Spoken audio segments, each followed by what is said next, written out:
And we are live.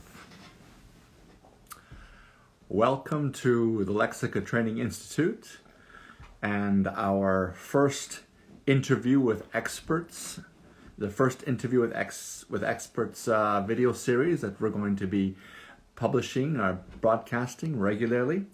This is episode 1, and we'll be interviewing Mr. Zack Zazulak. So I'm just going to get him online now, and we can get started. Online here, Zack.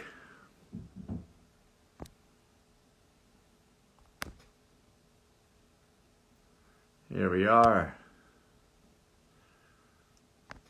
Good. Welcome, everyone. Nice to have you join us today. It's a privilege and a joy to welcome you to our first episode of Interviews with Experts. So we're just going to get, here we are. Zack has joined us, and we'll get Zack here to join us on the actual conversation here. There we go. Wait a few moments while Zack joins us. And here he is. Hey, Hi, Zack. Nice to see you. nice to see you too. Good to be here. It's good to have you here. Welcome to our episode 1 of Interviews with Experts, and we're really excited to have a chance to connect with you and to chat and to see how things are going. But first of all, how are you doing? I understand you're down in cold Texas. Yeah. We're temporarily here, just hanging out a little bit, kind of waiting out some of the pandemic and taking care of some stuff. So, and yeah, we got some crazy weather, so we're pretty much snowed in basically right now. Yeah. Wow, I heard that the electricity has been put back on, so that's good news. Yeah, they're working at it. So thank goodness we got electricity at the moment. Good. Well, Zack, for the benefit of our listeners, Zack Zazulak, he has done a lot of public speaking, actually in 9 languages. He has given public discourses to audiences of 9 languages. He's currently learning Aymara, which is a indigenous language spoken by some people in Bolivia and Chile. And he's also very familiar with accents and accent coaching. He helps people either reduce their accent or enhance their accent. Movie stars and politicians, businessmen, businesswomen have come to him for help with that.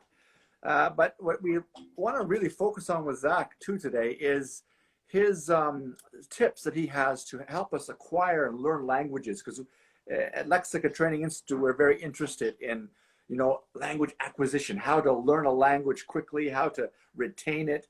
So Zack's going to help us with one area in particular on mnemonics. And finally, we want to hear about this new book, Zack, that you are almost finished preparing on how to best learn the Spanish language. So it's going to be a great session with you, and we're very happy that you're here, for sure. So Zack, maybe just to get to know you a bit more, for some of our listeners who haven't perhaps taken our course or talked with you before. So what is your background in languages? What kind of interested you in learning different languages and speaking them? Yeah, so I'm originally from Texas, and I was doing some volunteer work and could see that learning a second language could be useful for that. And Spanish was right in my backyard, you could say. And so that's what actually got me on to Spanish. I said, well, this is probably going to be the easiest one to learn because I have people I can speak with. So I dived right into the Spanish speaking community locally and kind of took off with Spanish, learned a lot along the way. And so that was the main thing, and with after that I realized that I had a love for languages, and it kind of just went from there. I ended up living in different places, traveling to different places, and it just kind of started me on a whole journey of learning languages, and that's kind of how my love for languages developed. So some languages I would study for fun, but didn't have anyone to talk to. Then finally would travel and have someone to talk to. And yeah, I mean, there's a lot I could say about that, but that's kind of where it all began a little bit. Interesting. So where are some of the places that you've lived in? Because I take it living in a country that speaks the language you're trying to learn is a big help to learning the language a bit more quickly. So where are some of the areas and places you've lived, Zach? Yeah, so in terms of, well, you know what? This is kind of funny. I'll say this. I'll say this joke. So the first foreign country I ever lived in was Louisiana. So yeah, so I moved to Louisiana, and but all jokes aside, though, Louisiana, there's a lot of French speakers, and it was not uncommon to see older people speaking French to each other, and there was all kinds of festivals where people would come from French-speaking countries. They come from Canada, from France, from Africa, all over. And so those were opportunities where I'd have time to practice French that I was learning and where I didn't have anyone to speak with before. But then after that, the only other place that I've actually could say I've really lived is Bolivia, where my wife and I we're currently residents of Bolivia. That's where our apartment is, and that's where our home base is. But we have spent significant amounts of time in other countries. We try to, if we go to another country, try to spend at least a month or so Sure. to really absorb what that country is about, really experience it. So some of the places where I've spent significant time at least once or twice would be Panama, Guatemala, Ukraine, Argentina. Those are the ones I spent most time. I've spent maybe at least a month or more, or been back several times. There's some other countries here and there, but I wouldn't say like, significant amounts of time, maybe a week or two here or there and stuff. But those are some places where, in every place I've gone, I've definitely made it a point to try to, not rely on English as much, or try to learn something to even just to get by and show the people that I'm, trying to learn the language. Like Ukrainian, for example, we were there for over a month, and I knew that I probably wasn't going to use Ukrainian for the rest of my life, more than likely. But I said, man, we're going to be here for a month. Let's try to learn some stuff. Let's try to piece together some words and show these people like, hey, we're not these people that think that the world evolves around North America and revolves around English. Let's like be humble and so yeah, that's kind of to give an idea a little bit, No, that's great, Zach. And of course, here at Lexica, we are obviously passionate about learning languages. Our program, most people take it to learn how to teach English because there's a huge market for English teachers out there. But the principles apply to all languages. So when you go back to your history of learning a language or learning languages, what are some things that you wish you knew before you started that you would kind of change now to make it even, make it faster? Yeah, I wish I would have known about mnemonics a little bit more, a little bit sooner, and how wonderful they are. Which I didn't, it wasn't too late by the time I reached them, but I wish I would have known about that from day one. I feel like that should be taught. I mean, we can elaborate on mnemonics later if you want to. Um, Another thing would probably be in terms of Spanish, I wish I would have known how to tackle verbs a little bit better, because that seems to be something universally that English speakers struggle with Romance languages, or any language where like the verbs just have so many more variations than English. That seems to be a struggle. But that's like I said, that's particular mainly to like Romance languages, right? Um, but yeah, I'd say probably that. One good piece of information that is out there is you always do hear that immersion is important. So thank Mhm. goodness I did get immersion practically from day one, and that was probably the best thing that I ever did with from day one was immersion, because that's quite out there. Everyone says immersion is the best way to learn. Like that's just like some people say all the time, and to a certain extent there's a lot of truth to that, even though that might not be the entire picture, right? But yeah, I would Or say probably mnemonics is a big one. Yeah. Yeah, we're going to talk about that. Zach actually joins us regularly as a contributor on our 1 week seminar. He comes in and he gives a fantastic overview and with some very specific suggestions on how to use mnemonics to learn a language. And that's actually it's one of the 30 methods we teach, but it's a very important one. It's a critically important one. So we so appreciate Zach dropping in and giving us those pointers when we do the course. And just to let you know, those of you who've joined, you're more than welcome to ask a question or two if you like. as we're going through, we'll see your questions come up, and we'll be able to like address them as we go through the various topics of our discussion today. And that's great. So maybe we'll talk a bit about this idea of first of all, like actually, I wanted to ask you before this idea of Aymara as an indigenous language. I mean, there's a lot of interest these days on learning indigenous languages. I know here in British Columbia, there's like 30 or 40 indigenous languages that people are very interested in learning. I mean, what is your take on that, on learning indigenous language? What are some of the benefits to that? Yeah, that's a really interesting topic. The indigenous languages. You know, I let you know if let me start off by saying one challenge, but I want to turn this into a positive. So like one challenge to learning indigenous languages is the big obvious one is that people find from the very beginning is there's a real lack of resources.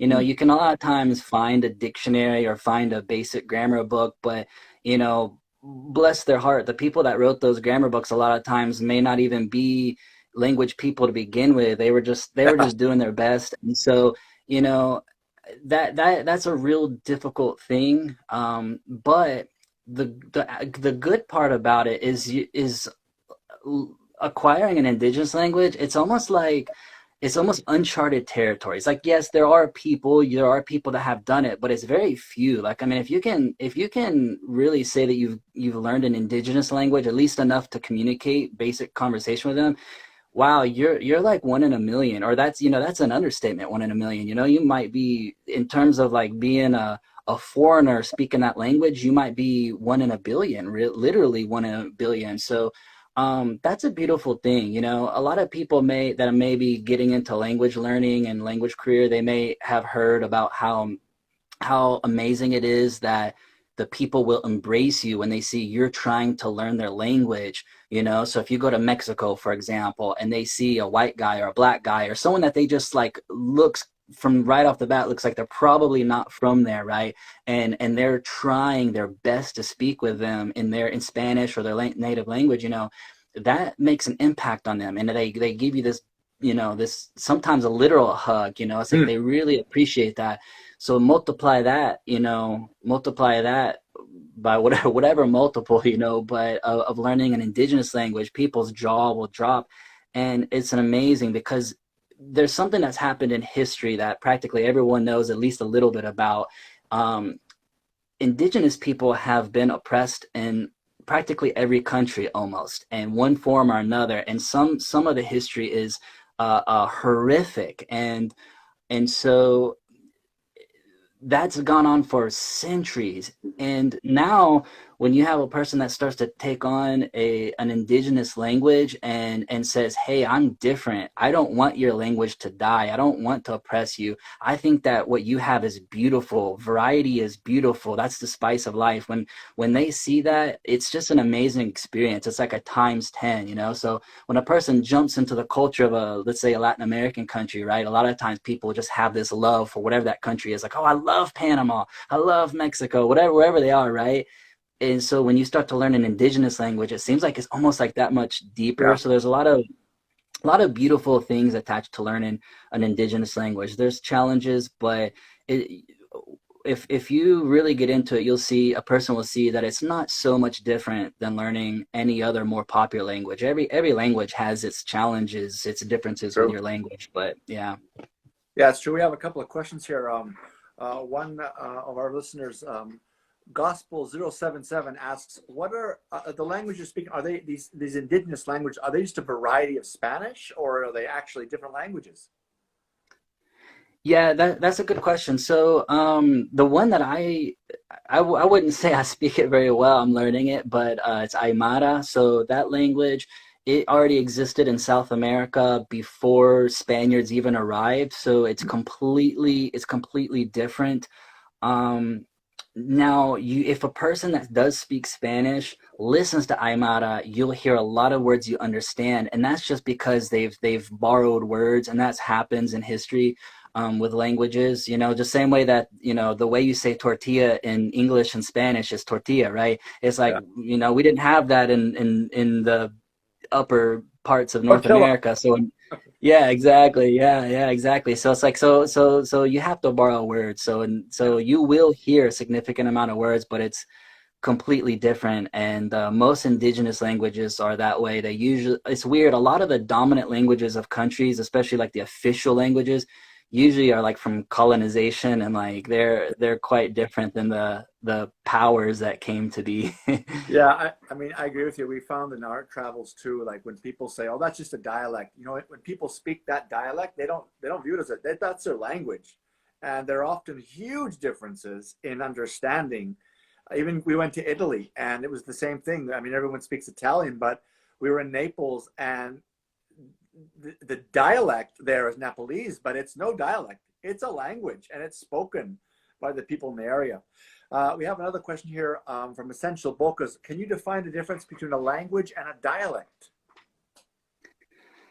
Yeah, I mean, yeah. So you kind of just touched on that a little bit, right? So I mean, I'll say this. Let me preface this by saying everyone, a lot of people might know that there's a debate on language, dialect, accent, Creole, regional accent. You know, I mean, there pidgin and Creole. You know, there.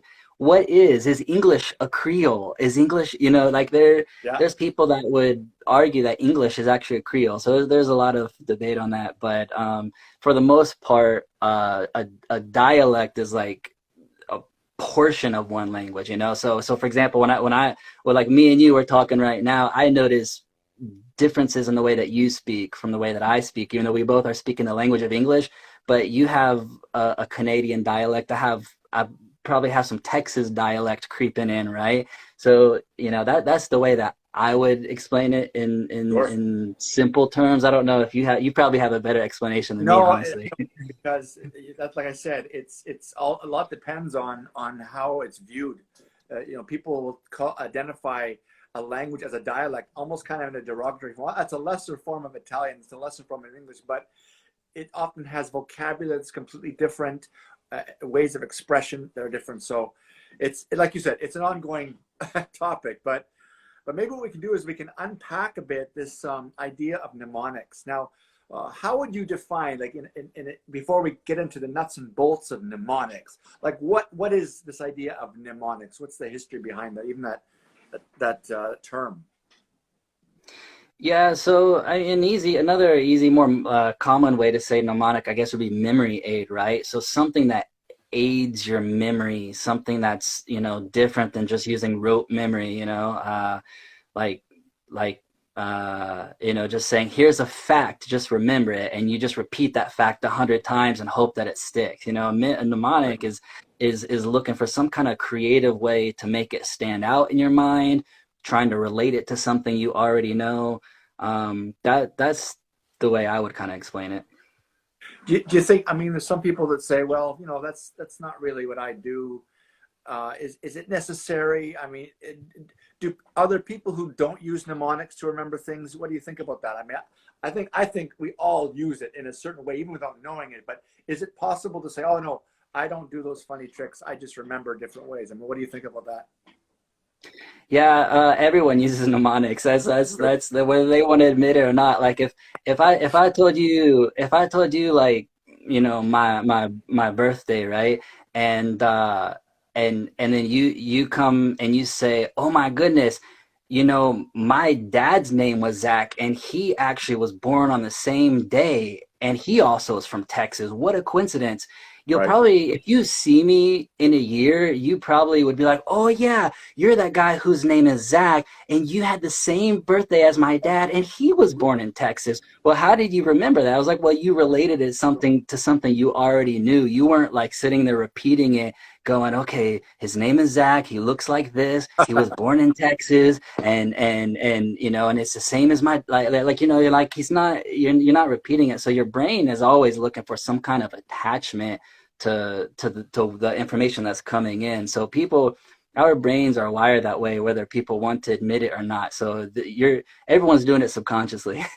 Yeah, I mean, we constantly say, "Oh, that reminds me of," or regardless of the setting, we say, "Oh, that reminds me of," or "that makes me remember this," or I'm imagining this or that." So, what you say is true. So the idea of now taking that basic principle of linking something new with something old to help us remember is so important. So along those lines, how has like mnemonics helped you, or these memory aids help you to acquire, to speak these languages that you're learning, or even, for the month you were in Ukraine, for example, how has it helped you, Zach?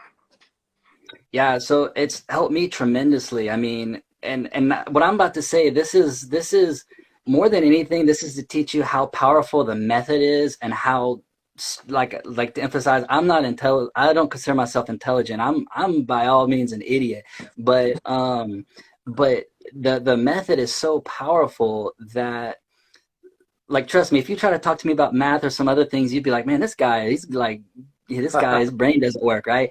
But when it comes to languages, because I've used these methods, they're very helpful. And so an example would be, when I was planning on going to the Dominican Republic one time, I spent about 3 or 4 months studying Haitian Creole, and I did a little bit of grammar stuff, just a little bit here and there, right? A few minutes a day.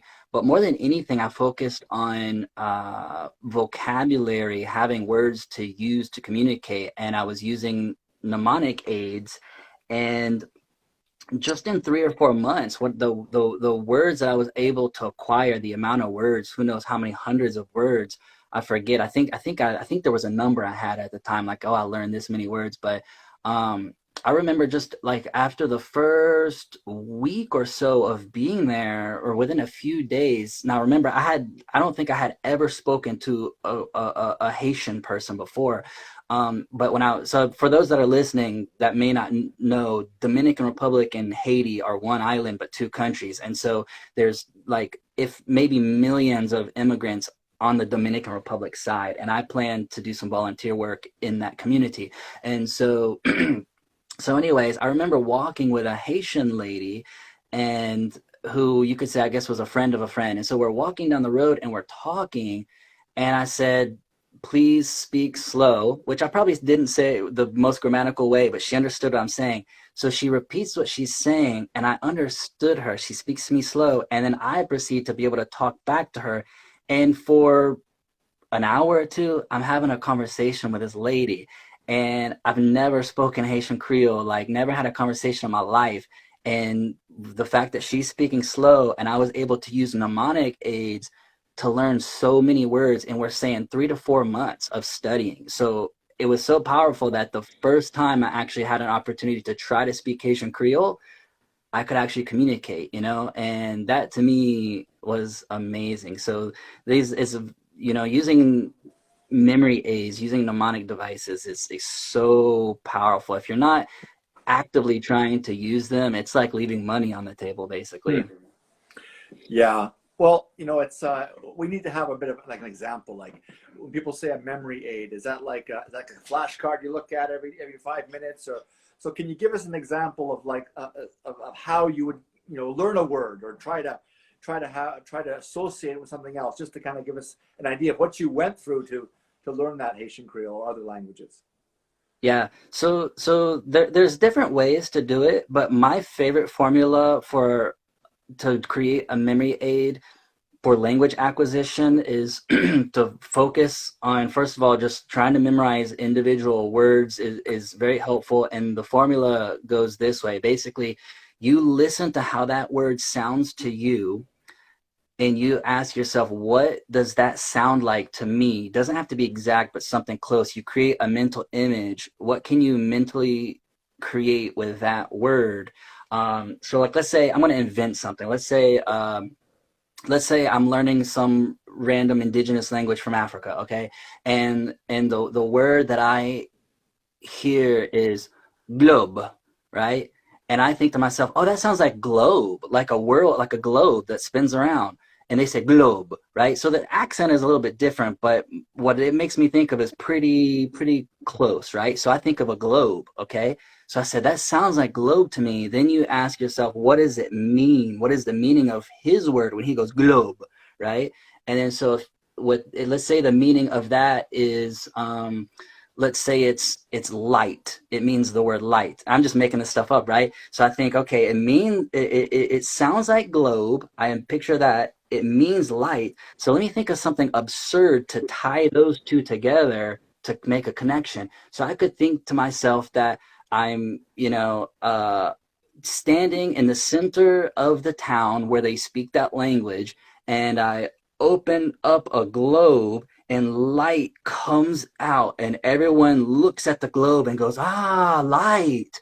And it's all from the globe. So now next time I'm the next day, now I'm just imagining that, right? But if the next day, if I'm on the street and I need to say the word light, I can just go, what does light mean? Oh yeah, the light exploded and made a big scene, and it came from the globe. And I go, ah, globe, globe, right? And so now I can communicate to the person the word light, right? So that is a formula that I got from a book called The Memory Book by Harry Lorraine, which I don't think he invented this method anyways. There's nothing new under the sun, as they say, right? But he advocated memory aids for all kinds of stuff, like anything that you want. He's written books about how you can use these memory aids, and I even remember some of the memory aids that were in his book. I read it one time, and I've never forgot that vocabulary word he taught me in that book. So that's a very powerful formula.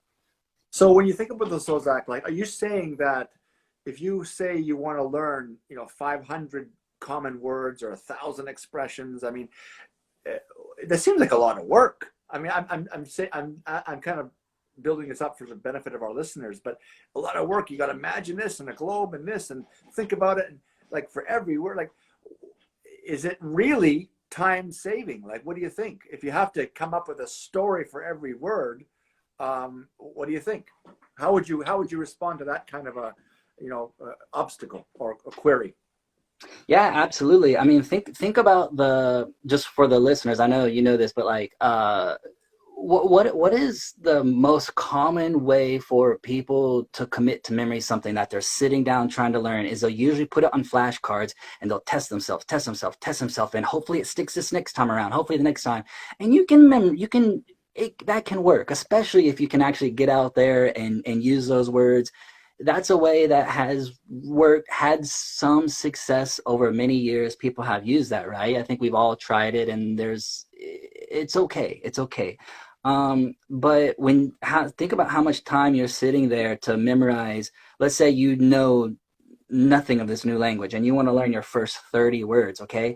How much time are you going to invest trying to flip your flashcards, calculate how much time that takes you versus do another 30 words. Maybe a person could even do a test on this, do your own research, compare them, do 30 new words versus 30 new words, one of them with a flashcard method and the other one where you look at a word, you do the method that I was mentioning earlier with a mnemonic aid, and you shut your eyes and you envision that thing, and you take 20 to 30 seconds to really make an absurd image to create this memory aid, and you dedicate 30 seconds to each word. So let's say 15 minutes you take, let's be generous. Let's say it takes you 30 minutes, but you're going to commit to memory those 30 words using the mnemonic method, guaranteed faster than if you're doing the flashcard method. I mean, like, there's a special kind of person that can, like a savant, that can see something one time and not even have to try to commit it to memory.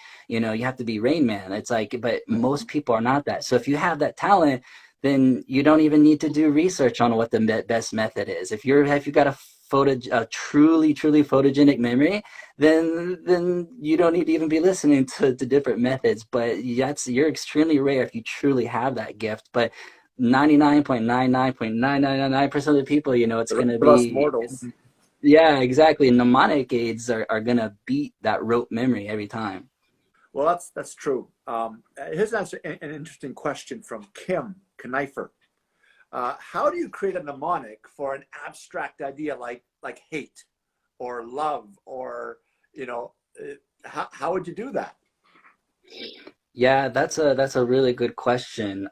Visualize the action of create a scene, see it happen. If you can shut your eyes, then that is powerful. Shut your eyes and create it. So, if it was hate, for example, you just do the same formula, but you see the action taking place, um, yeah, I mean, that's just about it. I was trying to Oh, see if I could think of an example on the fly, but I don't have one off the top of my head. oh, let's. Maybe we can try to figure one out. Like hate in Spanish would be odiar. So obviously, English. What could we come up with something that like odiar, like in English? What is it? I don't even know myself, but I'm thinking to myself, how could we make an od like odor? That's a word that's similar. So you can think of maybe smelling something and you hate that smell, and like you can imagine what exactly is it that you're looking at. You walk down the street, you step in something. Well, that's an example. I hate that smell, odor. Oh, and like ODR. There you go. So that might be one example. I mean, you probably would come up with a better one, but that just came up top of my head. Yeah, that's a good way to look at it. I mean, yeah, just to kind of get the idea going for the person who asked that question. But yeah, actions are powerful. Don't forget about actions. It doesn't have to be a stagnant picture. It can be if you're, you could be creating an entire scene that's going on to make this memory aid. That's true. Um, uh, yeah. So the idea of mnemonics too. I think you probably agree with me when it comes to mnemonics. Like when you make that picture in your mind, that memory, you could lose your flashcard. You could stop using it for a while. But when you have that movie in your head, and then it could be years before you, and then what's that word in Spanish? Yeah, odor, ODR, and then it comes out with it. So that's important. Another thing about mnemonic, does it have to be an exact match, Zach? Like when you're thinking about, this word, it does it have to sound exactly like the word in English that you're trying to remember if English is your native tongue? No, not at all. Not at all. It just has to be, just try to get the closest you can. You can even link it to two words, like for example, odiar, right? Like you could think of like, oh, the odd man hates the common man, or like, you know what I'm saying? Like you're using more than one word Good. to do it, that's one thing. And it's just got to get you close, and your brain will take care of the rest normally. And uh if you are combining this with some kind of immersion, even if it's artificial immersion through videos and stuff, your brain is going to help you connect it even faster. Because if you've heard that word out in the wild, or if you've had to use that word, it's going to help you recall it even faster. The more connections you can make to that word, the harder it will be to forget. That's why it's harder for a person to forget the most common words than like the less common words. Like I forget words in English, just like everyone probably sometimes forgets words in English, and they're like, what is the word for that thing? I forget, because you don't use it every day. So we forget words in our own language, so imagine in a foreign language. So the more you can use these words, it just reinforces what you were trying to, whatever method you were using to memorize this word. Good. That's true. One of our listeners asks, how much practice do you need? Does it come easier with time as you start to use this method of associating a word with a picture or a movie or a memory? Does it come faster and easier in time, or? Yeah, I mean, it's like a muscle you exercise, Yeah, it's pretty quick. I mean, a person could hand you, I mean, if you practice it enough, and it doesn't take long to catch on. I mean, if you practice it enough, a person could hand you a list of words, or this could be the words you wrote down. You want to learn these this week, and you could just sit there. Like I said, you can get to the point to where in 10 or 15 seconds, you can think of a memory aid and okay, move on to the next one, and then kind of go from there. But yeah, it's just exercising a muscle. Yeah. How would you suggest, Zach, for those, and we talked about learning a language, but many of our listeners and those who take our course, they're also, teaching languages, whether it's English or other languages. How would you suggest we use this method in the classroom, like as a teacher-student perspective? Yeah, if you have a lot of students that speak one particular language, like I'll give you an example. Like I might be wrong, but I think you might agree with me, is that probably the great majority of people that get into English teaching, a lot of times they're teaching children from China. Or if this is maybe a better statement, a lot of times they're working for a company that primarily focuses on getting clients from one particular like region. So like one particular company might focus on getting clients from, you know, Latin America. Well, they're going to be speaking Spanish. Or if your company primarily is from China or whatever.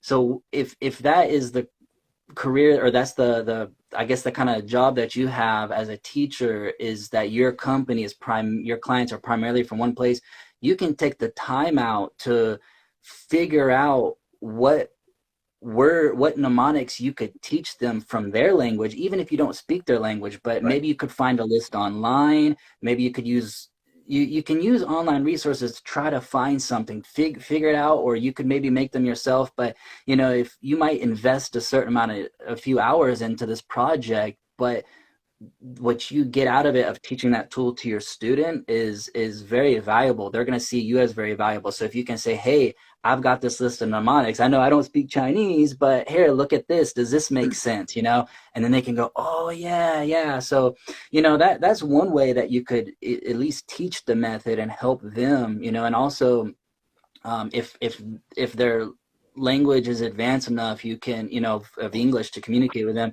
you might can later on down the road and say, okay, here's the words I want you to learn this week. Now, I want you to come up with some memory aids. Next week, I'm going to ask you, did you create your memory aids? And so at least you're kind of keeping them accountable to stick to it. Don't just think about it. Oh, I learned this method, then I forgot about it.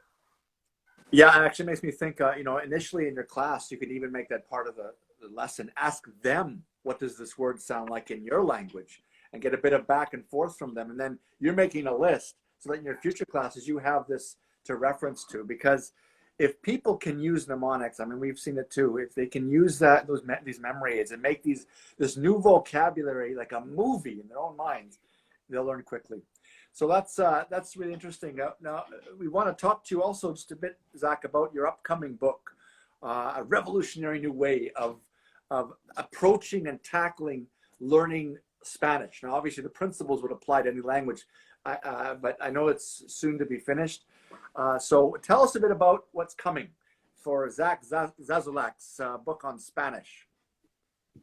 Yeah, so the book, I think the best way to explain why I'm even writing a book when there's so many books on the market is explain why I've even gotten to this point. So I'll admit I have a huge chip on my shoulder against pre already existing language books, you know, and not to criticize the writers of them, because they're always very bright, very ambitious people, but they're not always written in a way that's really the best way to tackle the language. Either a book makes a lot of sense to a professor, or if there are books that are more simpler, the method is horrendous. And so you don't really have, there's really no books that have a good middle ground.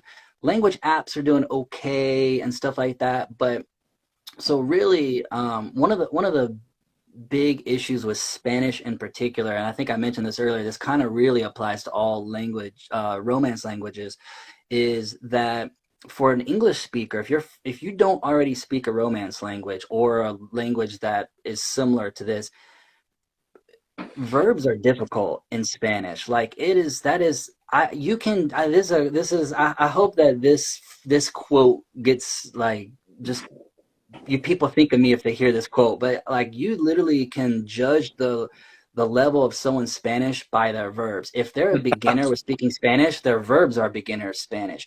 If their Spanish verbs are intermediate, their entire language Spanish skills are intermediate. And if their verb skills are advanced, their entire Spanish is advanced. Like literally, and now the problem with that is that there's no book that teaches this in a way that makes sense. And I'll give an example. So the one of the most famous Spanish books is called 501 Verbs, and then you have a few offshoots of that. You know, there's the Copycat, which is 601 verbs, and they're also popular in Italian, French, and stuff like that. Um, the writers of these, who I'm pretty sure have doctorates, are extremely intelligent people. Now, the problem with that book is that whenever you open it, it's beautiful and makes so much sense to a person who has already tackled the language.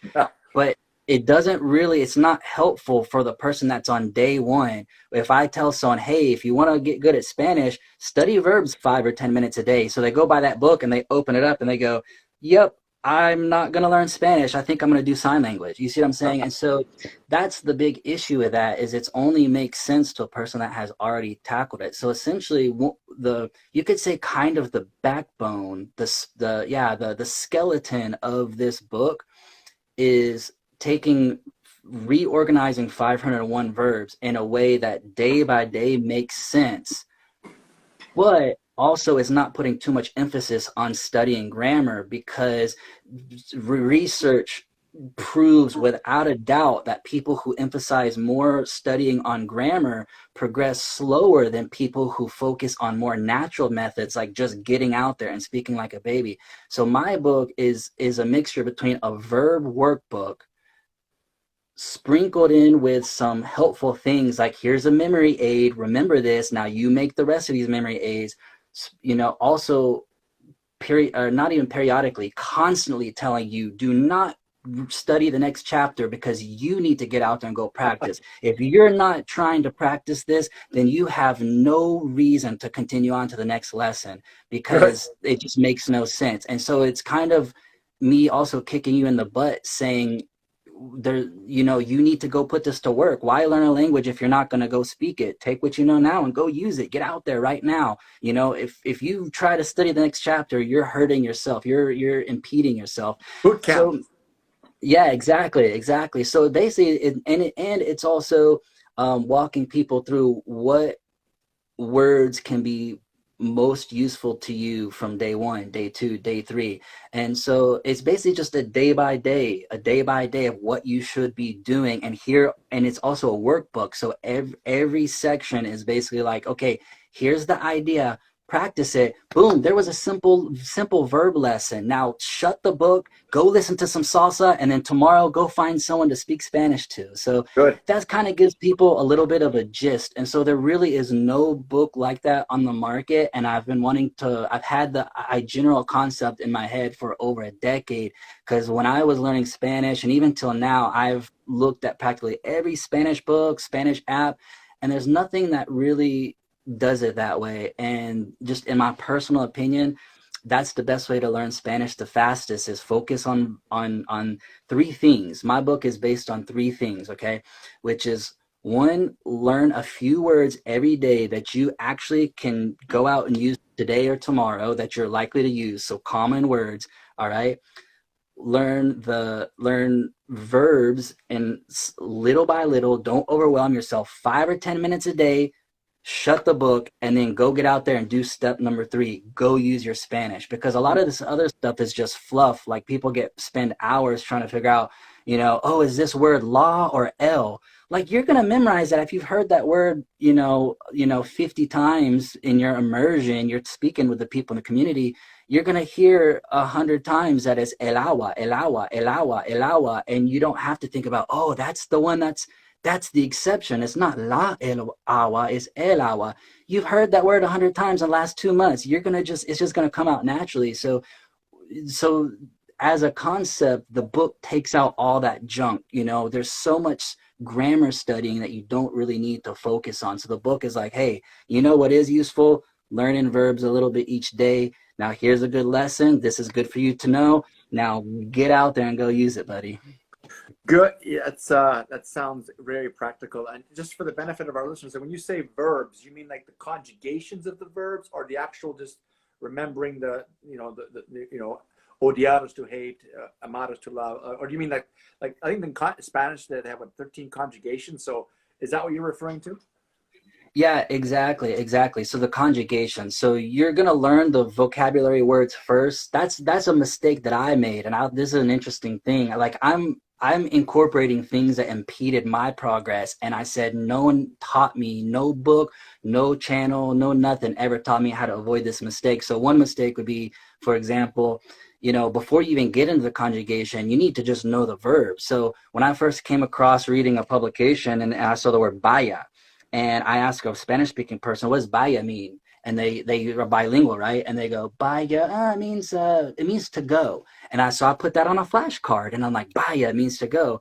And then I start using that verb conjugation in a way that the person doesn't even understand what I'm saying, because it's so out in left field that variation of the verb makes no sense. Hmm. Where if I just knew the unchanged, or in other words, unconjugated verb ir, that would at least made a little bit more sense for the listener, even if it's not grammatically correct. So in the book, they're going to learn the verbs in the basic form unchanged, and then immediately after that, hey, here's a basic conjugation, learn it, now get out there and go use it. Hey, it sounds exciting, Zach. We're looking forward to when you do release this, the big release, and we'll talk a bit more about that in a few moments. But for those of us, those in the audience, the idea of learning a language used to be quite exclusive. At least in the West, learning a language like North America, it was a big deal if you spoke French. It's a big deal if you spoke Spanish and English. Wow. You go to other countries and it's not a big deal. What would you say to debunk the myth of language learning? Is it just for the super smart people? And how would you say, as someone who's learned quite a few languages, how would you debunk the myth of how hard it is? Yeah, that's a good question. I have a couple simple points. Well, first of all, if I can do it, anyone can do it. Second of all, everyone learned a language when they were a baby. Like, you learned a language, you learned a language when you were a baby. You literally were a baby. So if you did it as a baby, you can do it as an adult. And one other interesting point too is, I know someone with Down syndrome that speaks three languages. That there, it's like there actually is cognitive disability there, and that person can learn three languages because it's just in our nature to absorb language, and so it's a natural thing. So if a person is thinking they can't do it, their own thoughts are limiting them, preventing them from doing it.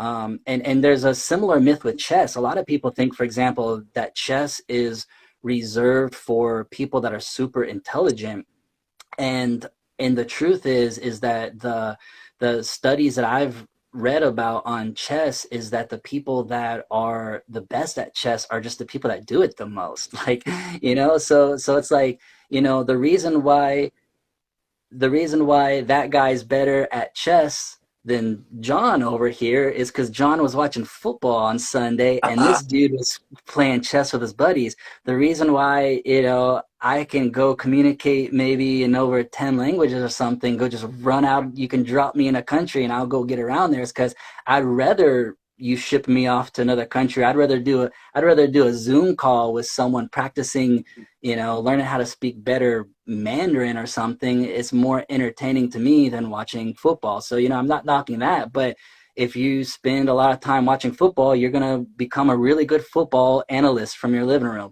And if you spend your hours in being interested in learning language, well, guess what? You're gonna learn languages because that's what you're dedicating your time to. So it's really, the intelligence thing has nothing to do with it. I mean, I'm not trying to exercise humility by saying I'm not very smart. I think I'm just quite average, but I like languages. Hey, you know what? That's good, and that's a good pointer for these COVID times. Like, some of us do have a bit more time in our hand just because we're not allowed to go out.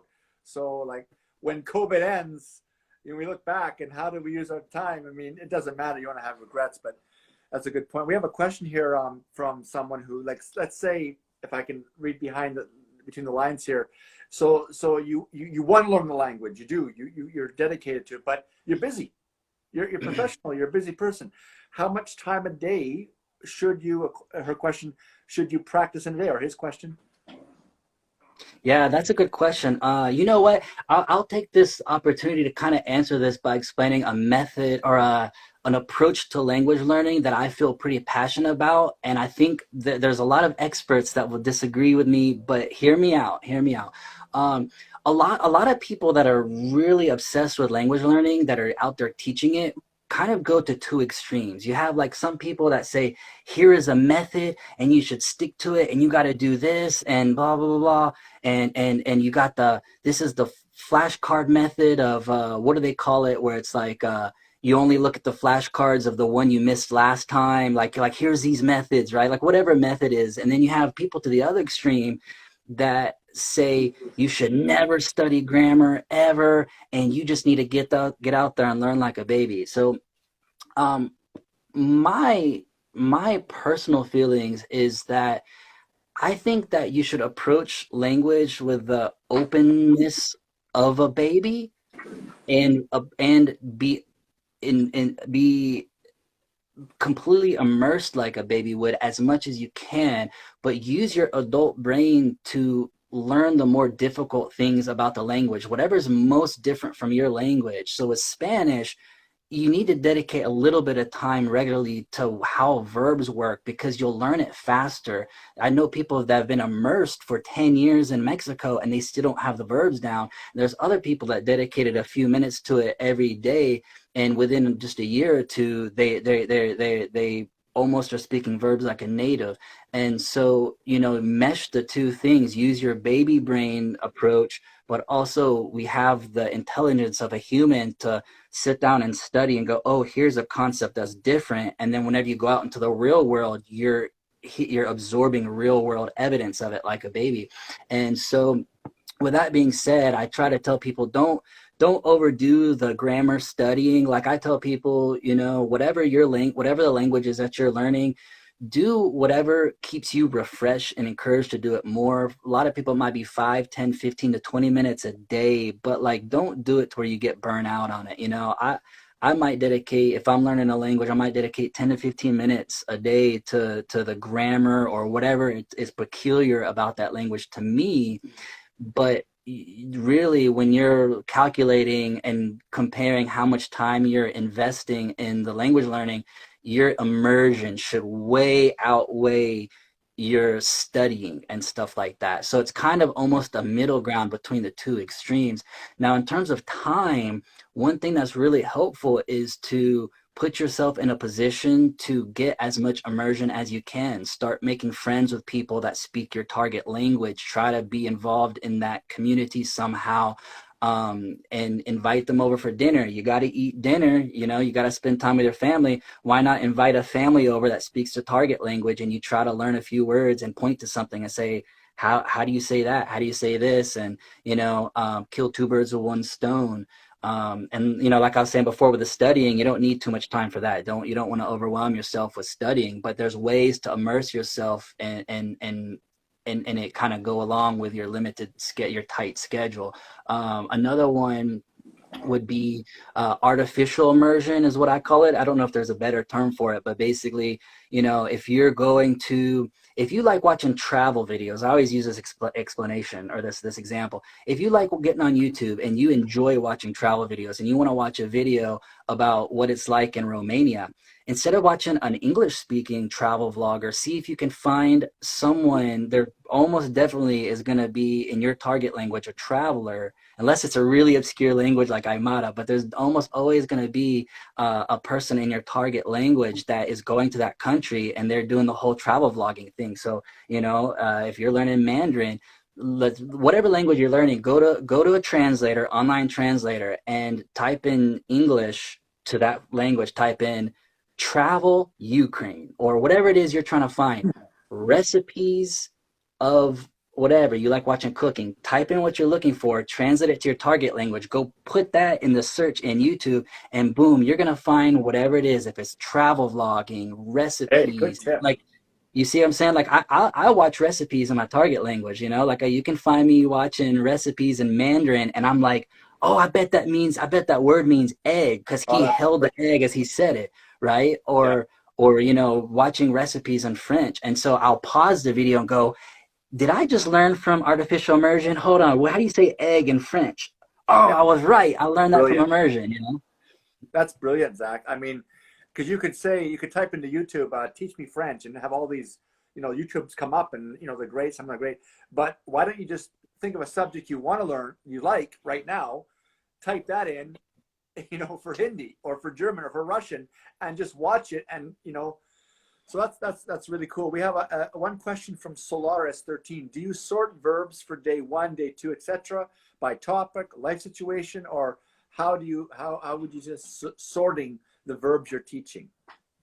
Yeah, good question. I'm going to answer this, and I'm essentially giving away the secret to my book, but that's okay because I want to be completely fair. It's taken me a lot of time to organize it. So if you're going to take on the challenge, more power to you. But basically, take the unconjugated verbs, so they're going to end in AR, IR, or ER. Learn those first because you can get around with those even if you're not conjugating. They can understand you. So learn the most common, let's say the most common, yeah, just the most common 20 Spanish verbs, okay, like that. And then as far as after you've learned them unchanged, then what you want to do is you want to, for that organizing that you're talking about, you want to start tackling them by the most the tense that they call it, the tense or the conjugation that is most common. So most common is going to be present tense. And even if that's not the tense that you like, you're going to go out and use that tomorrow, that's the only tense you know, you can get by with that, with even if it's not perfect. So you could say, I want to buy food where, and that's proper, right? But then if you need to, your next sentence, you might say, tomorrow I go to store instead of I will go to store. Yeah, it's not 100% proper, but they understood I what you're get it. saying. So tackle it like that. And then the next, once you learn that for all the pronouns, like you learn how to say I eat, you eat, we eat, they eat. You've got that down. You've got it down really good. Then the next order that you would want to get to would probably be future tense. You know, how will you say I will go, I will buy, I will this, and then you learn that. Then probably next common would be past tense. I did do this, I did. And so you just want to tackle it in what makes most sense in what's most common to use, what's most useful to you, and that's the best way to go about tackling the verb conjugations.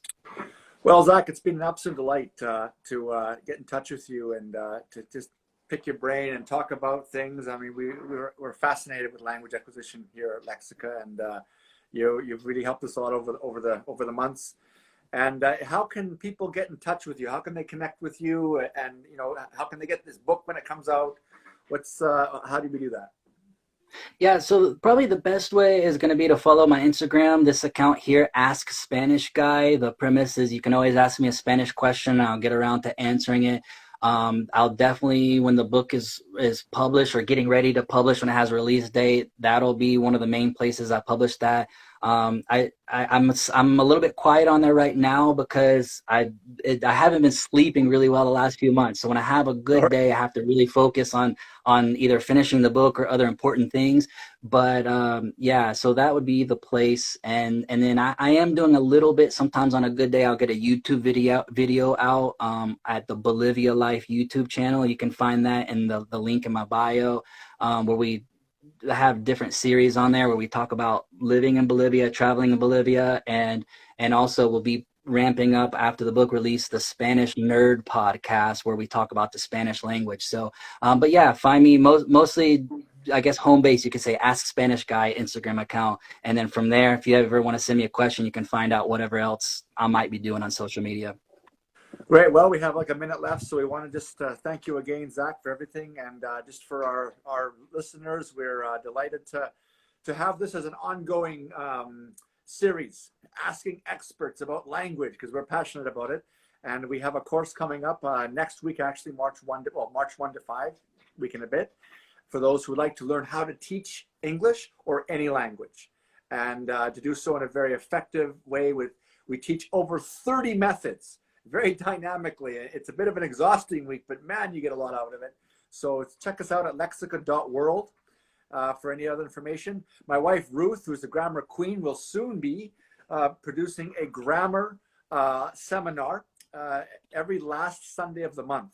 So that's not quite on the site yet, but soon it'll be there. So those of you who want to brush up on your past participles and your verb tenses in English and to be able to teach it or understand it, you are more than welcome to join us for that too. So Thanks again, Zach. We're going to say goodbye to everyone. We have really enjoyed being with you, and we're going to have a great time in the future for our episode 2. Take care and stay tuned. Bye-bye. Take care, eh?